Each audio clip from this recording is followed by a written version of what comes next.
राजहंस प्रतिष्ठानच्या वतीने आयोजित राजहंस व्याख्यानमाला 2024 ही व्याख्यानमाला 6 नोव्हेंबर ते 10 नोव्हेंबर 2024 या 5 दिवसांसाठी आयोजित करण्यात आले. राजहंस प्रतिष्ठान दरवर्षी 5 दिवस सलग 5 दिवसाची व्याख्यानमाला आयोजित करत असते. आज आपल्याकडे विशेष पाहुणे आलेले आहेत. समतोल संस्थेचे संस्थापक श्री विजय जाधव यांना आज आपण प्रमुख पाहुणे म्हणून आमंत्रित केलेलं आहे. समतोल फाउंडेशन त्यांचं आहे आणि त्यांच्या माध्यमातून ते इतकं चांगलं काम करतात आणि मी आजची सूत्र शुभदाताईंकडे देतोय. धन्यवाद. प्रतिष्ठान की ज्यांनी विजयसारख्या माझ्या खूप जुन्या मित्राची इथे एवढा चांगला कार्यक्रम आयोजित केल्याबद्दल. आपण जेव्हा रेल्वेने किंवा रस्त्याने प्रवास करत असतो तेव्हा अनेकदा आपल्याला छोटी छोटी मुलं दिसतात जी काही किरकोळ विक्री करत असतात किंवा काही मुलं अशीच निरुद्देश भटकताना आपल्याला दिसतात आणि त्या क्षणी कुठेतरी आपल्या मनाला एक चटका लागतो. नाही असं नाही, काही वेळा आपण त्यांना छोटीशी मदत पण करतो. पण काय बरं या मुलांचं पुढे होईल, काय त्यांचं भवितव्य, असे प्रश्न कितीही मनात आले तरी ते पूर्ण धसास लावावेत इतका त्या प्रश्नाचा भुंगा आपल्या मेंदूला क्वचित पोखरत नसावा. आणि तो आपल्या विजय जाधवच्या मनाला प्रचंड तो प्रश्न पोखरून गेला.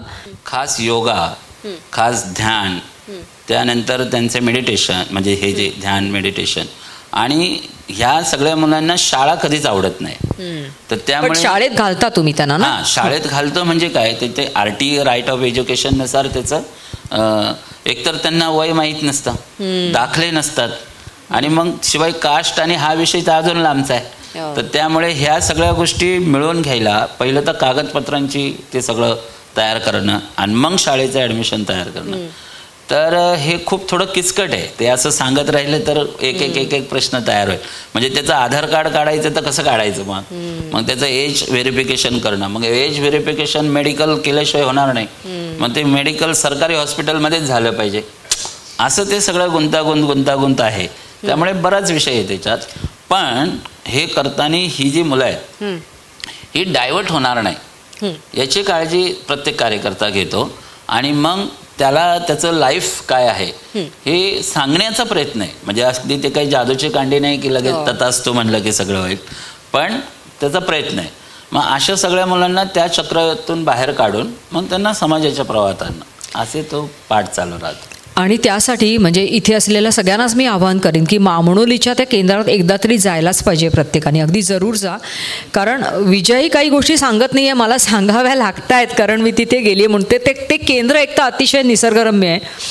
तिकडे भाजीचा मळा पिकवला आहे त्यांनी आणि ही सगळी मुलं त्या झाडांची काळजी घेतात, भाजी पिकवतात, गोठा आहे, गुरांची काळजी घेतात तिथल्या. तिथे अनेक वेगवेगळ्या क्षेत्रातली माणसं विजयनी जोडलेली आहेत. म्हणजे काही कॉलेजची मुलं येतात अधूनमधून, ह्या मुलांना इंग्लिश स्पीकिंग शिकवतात. आमचा विजयराज बोधनकर सारखा चित्रकार आहे किंवा आणखीन काही चित्रकार मंडळी येतात अधूनमधून, या मुलांना चित्र कशी काढायची शिकवतात. कोणी नाच, कोणी गाणी. म्हणजे थोडक्यात चांगलं आयुष्य म्हणजे काय असतं ते त्यांना कळणं, त्याची चव त्यांना घेता येणं, आणि अशा चांगल्या गोष्टींमध्ये रमल्यानंतर कुठेतरी त्यांची एक चांगली प्रवृत्ती तयार होते आणि त्यांना या उबदार घरात किंवा असाच राहण्याची आणि टिकून राहण्याची एक कुठेतरी प्रेरणा त्याच्यातून त्यांना मिळत राहते. तर हे सगळं ना म्हणजे सोशल इंजिनिअरिंग आहे. हे सोपं नाही आहे विजय. म्हणजे तू करत गेला आहेस, ते जमत गेलं आहे म्हणून तुला ते सहज वाटतं. पण अशा तू मगाशी म्हणालास तसं की अशा मुलांकडे एरवी आपण बघत पण नाही. अशा मुलांसाठी मामणोलीपर्यंत तुझ्याकडे कितीतरी माणसं येतात, काही गोष्टी सांगायला येतात, काही गाणी म्हणून दाखवायला येतात.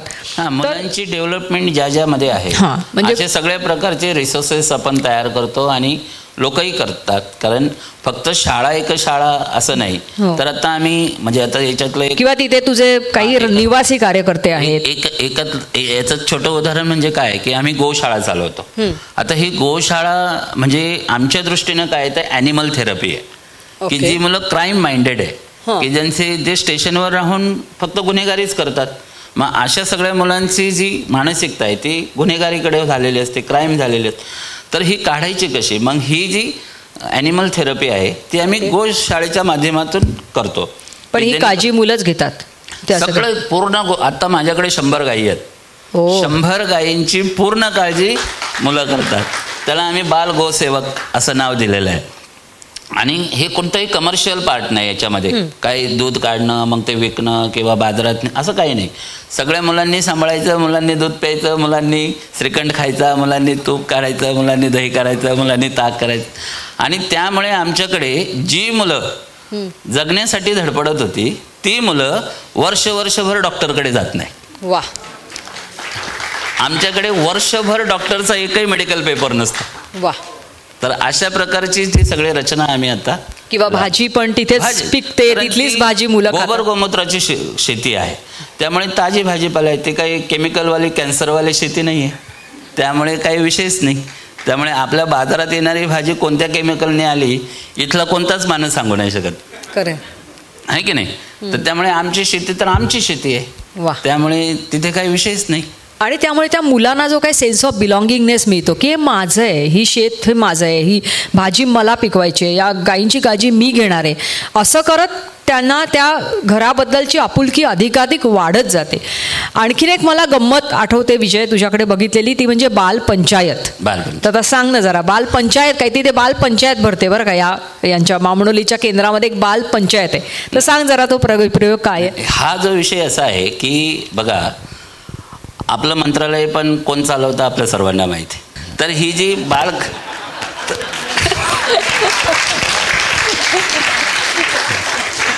तर आता ही मुलं लीडर आहेत सगळे. हां, तर ह्या सगळ्या मुलांना बालग्रामपंचायत ही आमची संकल्पना आहे.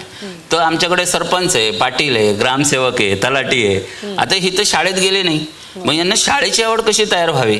तर ग्रामसेवकाचं काम काय आहे की सगळं जे काही लिखापडी आहे ते तयार करणं. मग तुला ग्रामसेवक बनायचं असेल तर शाळा शिकावी लागेल, असा तो एक पार्ट आहे. दुसरं तलाठी आहे, ज्याला अकाउंट कळत नाही त्याला तू 7-12 कसं काय तयार करणार, मग याची मोजमाप कसं तयार करणार, मग आम्ही त्याला त्या पद्धतीनं तेही शिकवता. हां. आणि मग ही जी सगळी मुलं आहे ह्या सगळ्याला ते एक स्वतः एक्सेप्ट करतात आणि तिथलं मॅनेजमेंट पण करतात की आता सरपंचाने सांगितलं ना, आता जायचं नाही तिकडं. म्हणजे स्वयंशिस्त, प्रशासन असं हे ते केलंय. आणि त्यांना ड्रेस कोड आहे. बर. हा, म्हणजे धोती बिती अगदी मस्त पगडी. जो सरपंच असतो तो अशाच. म्हणजे तुम्ही आले की ते लगेच राम राम पाहुणं असं सगळं एकदम ट्रॅडिशनल ड्रेस मध्ये ते सगळं करतात आणि तेवढ्याच पद्धतीने ते सांगतात आहे. पण ह्या सगळ्यामध्ये याला कायदा आहे. आता आपल्याकडे हा कायद्याचं अवेअरनेसच नाही. तर ज्युव्हेनाइल जस्टिस ॲक्ट हा जो कायदा आहे की बाल न्याय म्हणून जो कायदा आहे, या कायद्यामध्ये कलम 106 हे मुलांच्या सुरक्षितेचं कलम आहे. आणि ह्या कलमाला घेऊन बाल सुरक्षा असे ज्या समित्या आहेत या अशा प्रत्येक गावात तयार झालं असं कायदाच सांगतो. बरं, ठीक आहे. तर मग हे जे आहे की आता इथल्या बऱ्याच लोकांना म्हणा किंवा मुलांसंदर्भात काम करणाऱ्या अनेक लोकांना की ग्रामपंचायतमध्ये येणारा निधी मधला 12% निधी हा मुलांच्या विकासासाठी खर्च केला पाहिजे असा नियम आहे. असा तो नियम आहे. आणि त्याची जी निधीचं जे काही कॅल्क्युलेशन आहे तो ग्रामसेवकाकडे असतो. तर त्यामुळे आमची मुलं काय करतात की मोठ्या ग्रामपंचायतमध्ये जातात आणि त्या ग्रामसेवकाला विचारतात की बा आमच्यासारख्या निराधार मुलांसाठी ह्या ग्रामपंचायतने किती निधी खर्च केला. तर त्यामुळे ते काय होतं, तो ग्रामसेवक असं 2 मिनिटं बघतो, कोण विचारतं यार मला. ठीक आहे. आणि मग तो नाही विचारलं, त्याने जर नाही सांगितलं तो म्हणतो नाही मी तुमच्या ग्रामपंचायतमध्ये येऊन सांगतो. आणि जर नाही सांगितलं तर ते म्हणतात आम्ही दुसऱ्या दिवशी पत्रकार परिषद घेऊ की आम्हाला यांनी काहीच माहिती दिली नाही म्हणून. त्यामुळे तो दुसऱ्या दिवशी 8 वाजताच येऊन बसतो. जो ग्रामसेवक कधी गावात मिळत नाही तो आमच्याकडे स्वतःहून येतो. तर त्यामुळे ही जी रचना आहे ही मुलांच्या सक्षमीकरणाचा विषय, बाकी दुसरं काही नाही. मी आपलं गमतीनं म्हटलं, पण हे काही मुलांच्या सक्षमीकरणाचा तो एक पार्ट आहे.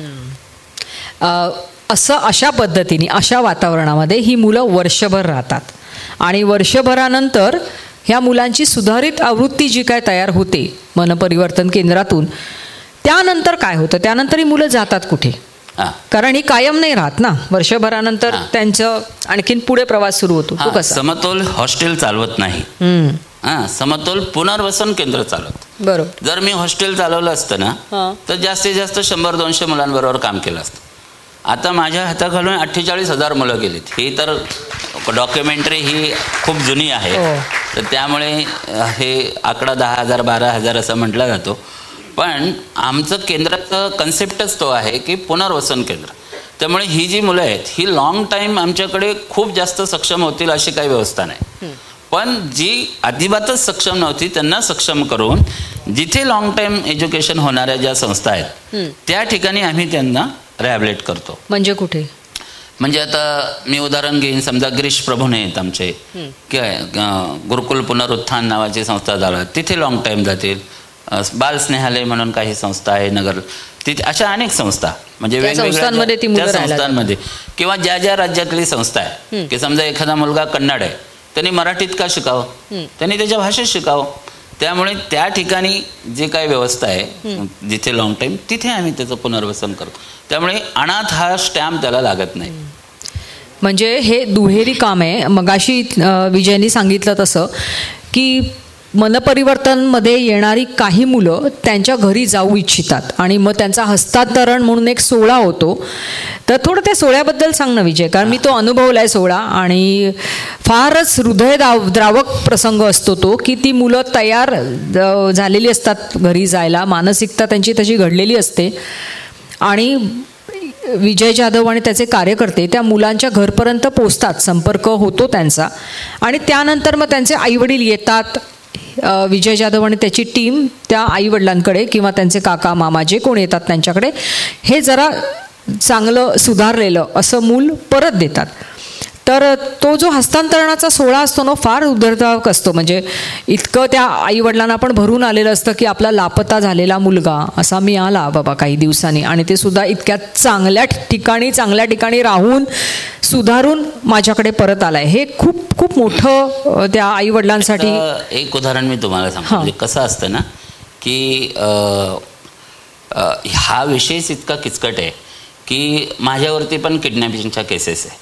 कारण मूल एकदा ताब्यात घेतलं आणि ते पटकन घरी नाही गेलं म्हणजे मुलाला जायचं नसेल तर पालकांना माहीत नाही ना की कोणी ठेवलंय की का ठेवलंय.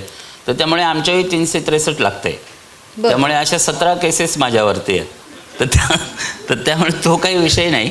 पण आता ह्या जेव्हा म्हणजे एक हैदराबादचा मुलगा होता, त्याची आई इंग्लिश मिडियमला प्रोफेसर होती, म्हणजे हायस्कूलला होती, टीचर होती आणि वडील LICचे ऑफिसर होते मोठे. तर तो जेव्हा शाळेत 110 यायचा, 110 यायचा त्याचा नंबर, पण त्याची आई तिथे असल्यामुळे तिला असं वाटायचं की माझा मुलगा 1 ते 3 आला पाहिजे, म्हणजे 3ऱ्या नंबरपर्यंत आला पाहिजे कारण मी तिथे आहे. तर इतकं कॉम्पिटिशन आहे. त्यामुळे ती मुलाला म्हणायची अरे तुला कळत कसं नाही, मी तिथे शिक्षक आहे, माझी तिथे इज्जत आहे, तू असं मागे कसा जातोस, पुढेच असला पाहिजे, तो अभ्यास कर असं ते होतं. आता अशी वेगवेगळी उदाहरणं आहेत. पण हे आता तुम्ही विचारलं म्हणजे आपल्याला वाटतं की फक्त घर नसलेली व्यसनाधीन पालकांची अशीच मुलं अशी भरकटून घर सोडून बाहेर जातात की काय. तर तो जेव्हा आला, हे उदाहरण आणखीन वेगळं आहे. तर तो जेव्हा आला ना तर तेव्हा त्याला तर मराठी हिंदी येत नाही. तो इंग्लिश मिडियमचा मुलगा, त्याच्या शाळेचं ID कार्ड होतं. तर तो जेव्हा आला तेव्हा कोणाला सांगितलं नाही, फक्त ID घेऊन आला आणि एक छोटी बॅग घेऊन आला. तो आम्हाला CSTला भेटला. मग आम्ही त्याला आमच्या कॅम्पमध्ये आणला. मग त्याच्यात आम्ही त्याचं ते ID बघून फोन लावला तर ते सगळे इंग्लिश बोलायला लागले.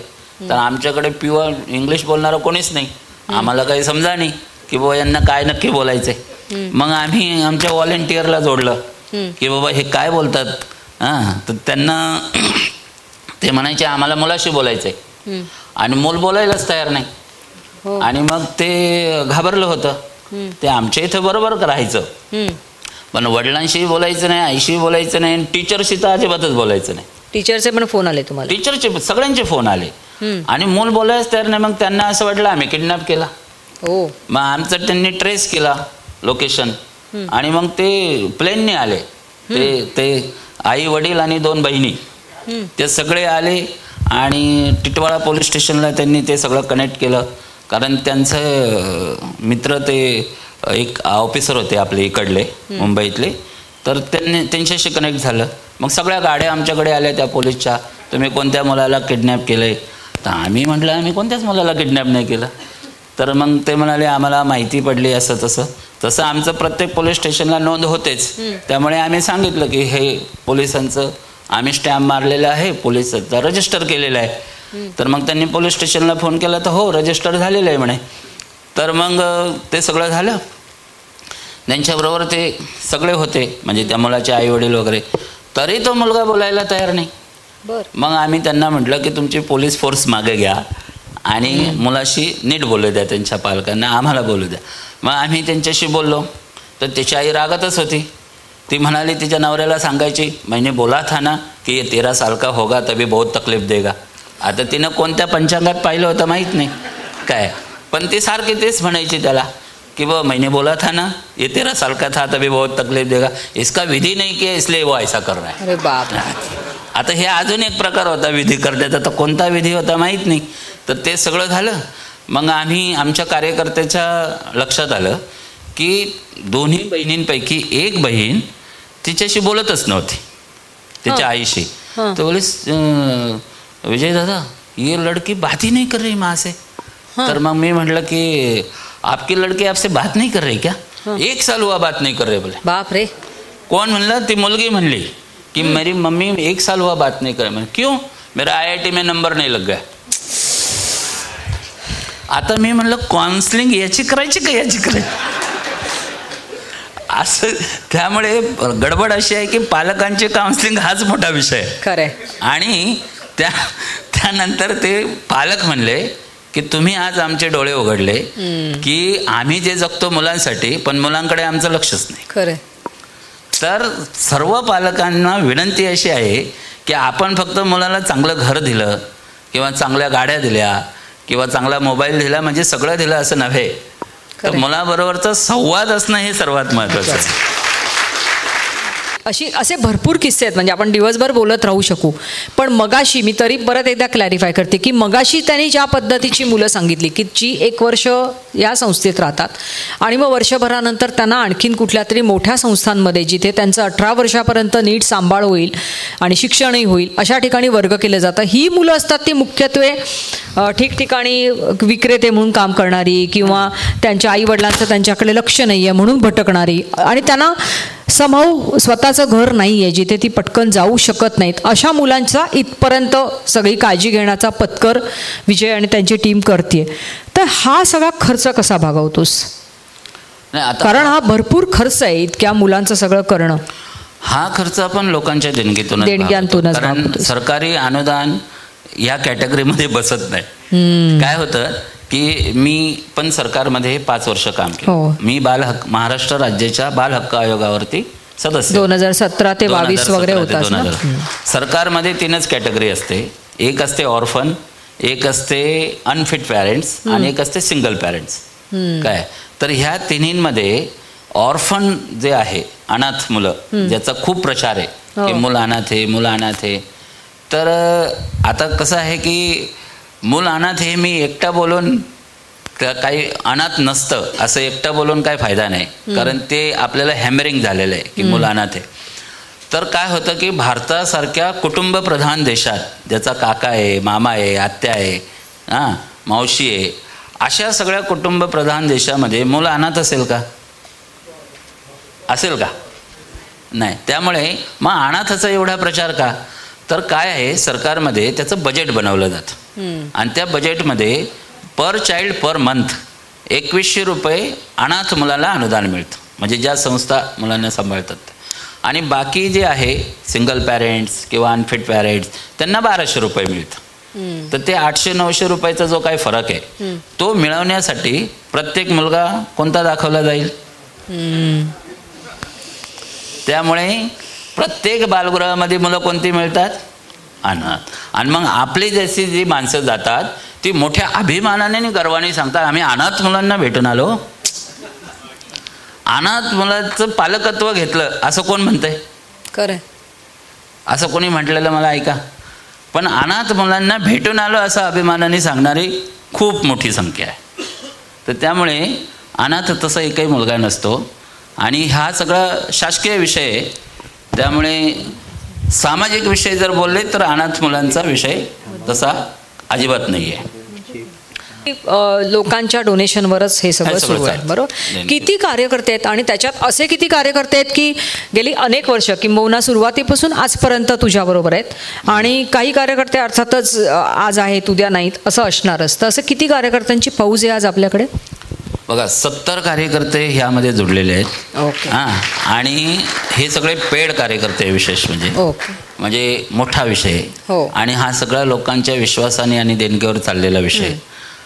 कारण आम्ही प्रत्यक्ष काम करतो. ट्रान्सपरन्सी आहे, कारण आमच्याकडे कोणतीही हायरार्की नाही.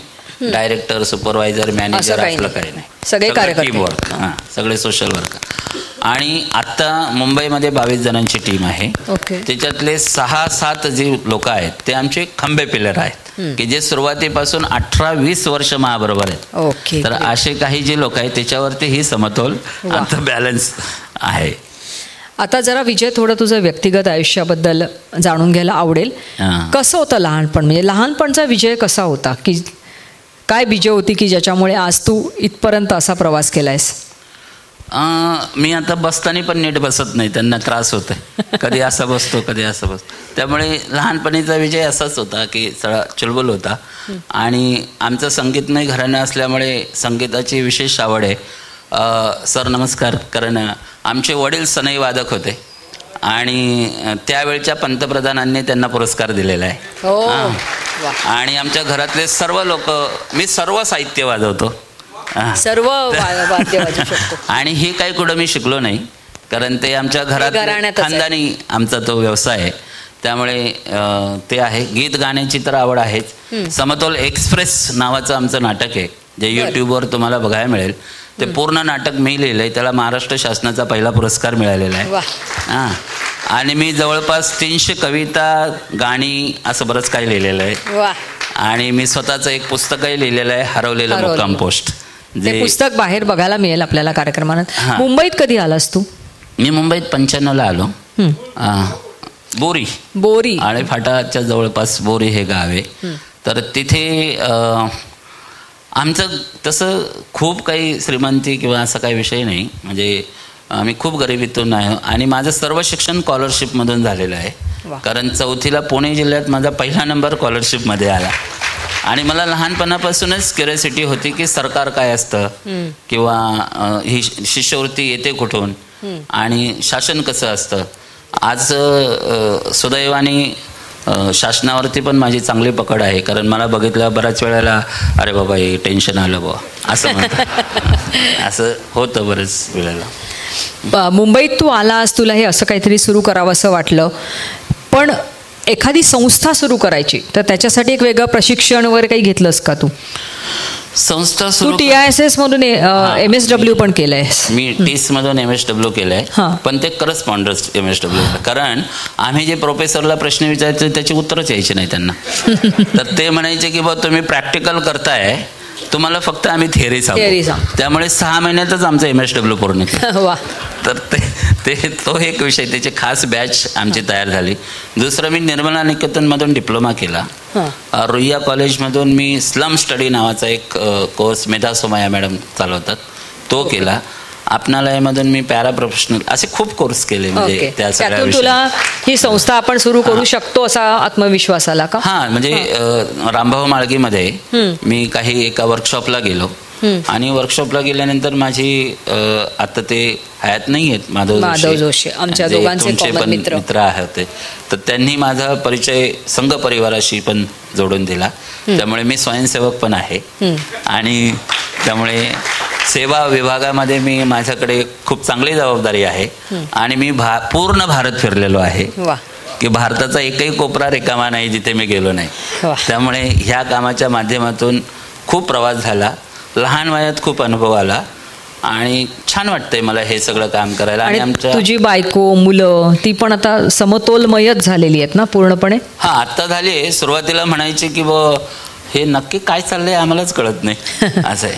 त्यामुळे सुरुवातीला एकदा तर माझ्या पहिल्या मुलाचा, म्हणजे 2 मुलं आहेत मला, त्याच्यात पहिल्या मुलाचा वाढदिवस करताना आम्ही दादरला चैत्यभूमीला केला. त्या गार्डनमध्ये सगळी भिकारी मुलं जमा केली. तिला असं वाटलं की बाबा कोणत्या तरी हॉटेलमध्ये नेत आहेत, पण आम्ही नेलं गार्डनमध्ये. सगळ्या मुलांनी कोणतं गार्डन आहे अरे, तर त्यामुळे तिला सवय नव्हती. हळूहळू सवय झाली आणि आता सगळे आम्ही समतोलमय झालो आहोत. मुलं पण साथ देत आहेत. एक मुलगा एक मुलगी आहे मला. दोघेही कॉलेज करतायत, दोघेही आपापल्या लाईनीमध्ये आहेत आणि सर्वजण आम्ही आता अगदी खुशीनं हे सगळं काम करतोय, स्वीकारलंय. तुझ्याकडे जेव्हा मुलं अशी एखाद्या वर्ष राहतात, नंतर एखाद्या संस्थेत जातात आणि 18 वर्षापर्यंत तिथे राहतात, त्यानंतर त्यातली काही मुलं परतून तुला भेटतात का, संपर्कात येतात का, कितपत प्रमाणात येतात? एकतर खूप कमी दिवस मुलं आमच्याकडे राहतात आणि ह्या सगळ्या मुलांना ती जी एक आमची बांधिलकी जमा झाली आहे ती त्यांच्या मनात कायमची राहून जाते. कारण मुलं बऱ्याच वेळा मोठी झाल्यावरती आम्हाला आपल्याला चेहरा ओळखत नाहीत, पण मुलं ओळखतात. तर त्यामुळे आत्ता 10,000 ते 15,000 रुपये दर महिना वेगवेगळी मुलं आम्हाला त्यांच्या पगारातून पाठवतात. आणि विशेष म्हणजे जी काही मुलं आहेत जी 15-15 दिवस ॲज अ व्हॉलंटिअर म्हणून कामाला येतात, किंवा आम्ही हे आम्हाला काम करायचं आहे म्हणून. पण आता जी 47-48 हजार मुलं आत्तापर्यंत तुझ्या परिसस्पर्श होऊन गेली, त्यातली संपर्कात असलेली मुलं काही शेच असतील ना? हां, जवळपास 200-250 मुलं संपर्कात आहेत. बघा, म्हणजे किती हजारांमधली 200-250. हे विजयचं खरं खूप निरलसपण आहे विजय, कारण त्याला वेळ पण नाही नंतर त्या मुलांचा ट्रॅक ठेवायला. नवीन आव्हानं येतात, नवीन मुलं येतात, त्यांना सुधारणं, त्यांना त्यांच्यामध्ये 250 मुलं येतात माझ्याकडे. त्याच्यामुळे हा अखंड त्याचा अग्निहोत्र सुरू असतो की या सगळ्या मुलांना सुधारण्याचा. आणि पूर्ण भारतात मी एकटाच काम. म्हणजे मी म्हणते नेहमी याचं वर्णन करताना की टर्निंग पॉइंट एखाद्या मुलाच्या आयुष्यात येण्यासाठी जबाबदार असेल कोण, तर विजय. म्हणजे कलाटणी कार असं आपण त्याला म्हणू शकतो की त्या मुलाच्या आयुष्यात काहीतरी कलाटणी देणारा असा हा कलाटणी कार आहे. पण या सगळ्या पाठीमागे ना, म्हणजे मला सांगूशी वाटतंय खरं काय की ही जी विचारधारा आहे ही संघ परिवारातली विचारधारेने अगदी थोडा पक्का झालो. आणि माझे जे गुरु होते, ज्याला आम्ही गुरुच म्हणतो, जयंत सहस्रबुद्धे, तर ते नासा गोल्ड मेडलिस्ट होते. पण ते सुद्धा माझ्याबरोबर स्टेशनला मुलं शोधायला यायचे. तर त्यामुळे ही जी प्रेरणा आहे ही त्यांच्याकडून आहे, त्याची चिकाटी. कारण हे खूप क्रिटिकल काम आणि त्यामुळे बऱ्याच वेळेला ह्या सगळ्याचं त्यांचं श्रेय आहे त्याच्या पाठीमागे. म्हणजे संघ परिवारात मला वाटतं सगळ्यात, मी अखिल भारतीय विद्यार्थी परिषदेची कार्यकर्ते होते, RSS मध्ये फारशी नाही गेले तरी, पण संघ परिवारात एक गीत मला वाटतं खूप सगळेच म्हणतात, जे परिसाचा संगे लोहबी घडलं सुवर्णची झालं. तर तो जो परीस असतो ना, तो त्या एकदा सुवर्ण झालं की त्याचा कार्यभाग तिथे संपतो. त्या सोन्याचं पुढे काय झालं, ते सोनं पुढे कुठे गेलं, चलनात आलं का काय झालं, हे त्या परिसाला कधी ठाऊक नसतं किंवा ठाऊक व्हावं अशी आसक्ती पण त्याला नसते. तसं ह्या विजयचं आता झालेलं आहे. इतका तो त्या सगळ्यामध्ये घडलाय. आता पुढे काय, पुढच्या योजना काय आहेत तुझ्या? पुढच्या योजना म्हणजे असं आहे की हे कामच असं वाढत गेलं. आज एका प्रोजेक्टवरून 12 प्रोजेक्ट चालतात मुलांशी संबंधित, म्हणजे मूल केंद्रबिंदू, पण ठिकठिकाणी आणि वेगवेगळं, की मग त्याची कला कौशल्य असेल, त्याच्या बाकीच्या गोष्टी असतील. तर ह्या सगळ्यामध्ये आमचं जे गोल आहे तो हे चाइल्ड फ्रेंडली समाज बनवणं. मी मगाशी डॉक्युमेंटरीमध्ये पण तुम्ही ऐकलंच की बालप्रेमी समाज बनव. मूल कोणाचंही असो, कोणतंही असो, ते अडचणीत असेल तर त्याला प्रत्येकाने मदत केलं पाहिजे, कारण तो तुमचा आहे. कारण त्या मुलाच्या हातात जर बंदूक पडली तर त्याला कसाब व्हायला वेळ नाही लागला काय, आणि एकदा जर का तो कसाब बनला तर समाज बिघडायला जराही वेळ लागणार. तर अशा सगळ्या मुलांना जर समाजाला समतोल ठेवायचा असेल, समाजाचा समतोल राखायचा असेल, तर हे मुलं नॉर्मल जरी असली तरी ती मानसिक रुग्ण आहे, हे ध्यानात ठेवा. कारण त्या सगळ्या मुलांना एका प्रवाहात जर आणायचं असेल तर आपण सर्वांनी त्या मुलांकडे सकारात्मक दृष्टीनंच बघावं लागेल. आता इथे असलेली सगळीजणं त्यांच्या मनात रुंजी घालणारा प्रश्न मी विचारते की हे सगळं ऐकल्यानंतर ना इथे असलेल्या प्रत्येकाला वाटतंय की मी पण काहीतरी करावं. काय करू शकतात इथे असलेल्या मंडळींना तू सांगू शकशील का, की तुझ्या या कामात मी काय हातभार कशा पद्धतीने लावू शकीन, असा जर प्रश्न या खूप सोपा प्रश्न आहे. प्रत्येकाच्या घरात मुलं आहे. हं. आपल्या घरातल्या मुलाला काय लागतं तेच आमच्या मुलाला लागतं. आम्ही चंद्रावर थोडी राहतो, नाही का? म्हणजे खरंय. असं आहे की ज्या मुलाला, आपल्या घरातल्या मुलाला जे लागतंय तेच त्या मुलाला लागतंय. त्यामुळे आमचा रेशनचा खर्चच 50,000 दर महिन्याचा आहे. तर त्यामुळे कोणी रेशन देऊ शकतं, कोणी कपडे देऊ शकतं, कोणी शाळेत साहित्य देऊ शकतं, कोणी गोष्ट सांगायला येऊ शकतं, नाही काहीतरी मुलांशी गप्पा मारायला येऊ शकतं, खेळायला येऊ शकतं. कुठल्याही प्रकारे आपण अगदीच नाही काही जमलं, सिनियर सिटीजन आहे, बाहेर पडायचं नाही आहे, तर अशा प्रकारे जी काही समाजसेवेची जोड असणारी लोक आहेत यांना बोलू शकता, त्यांच्याशी संवाद करू शकता. अगदी काही नाही तरी दिवसाचा 1 रुपया जमा करू शकता. खरंय. म्हणजे 365 रुपये दिले तरी आमच्यासाठी खूप मोठं आहे. खरंय. मुलांवर असा प्रसंग येतो म्हणून मला काम करावं लागतंय, अशी वेळ न येऊ हे विजयचं स्वप्न आहे. ते स्वप्न लवकरात लवकर पुरं होण्यासाठी मला वाटतं त्याला सगळ्या समाजाची साथ हवी आहे. जिथे जिथे जातो तिथे तो हेच आव्हान समाजाला करत असतो. आपणही त्याच्या आव्हानाला दाद देऊया आणि त्याचा हा जो विचार आहे तो अधिकाधिक पसरवण्याचा प्रयत्न आपण आपापल्या परीने करूया अशी मी इच्छा व्यक्त करते. आणि याची मुलाखत आपल्या सगळ्यांना माहितीपत्रक मिळालं असेल, त्याच्यावरती बँकेचे डिटेल पण आहेत. आणि शुभदाताईंनी जसं सांगितलं तसं तुम्ही आमच्या मामनोलीच्या केंद्रात या, ते आम्हाला जास्त आवडेल. ते आम्हाला जास्त आवडेल कारण आमच्याबरोबर कोणीतरी कनेक्ट असलं पाहिजे.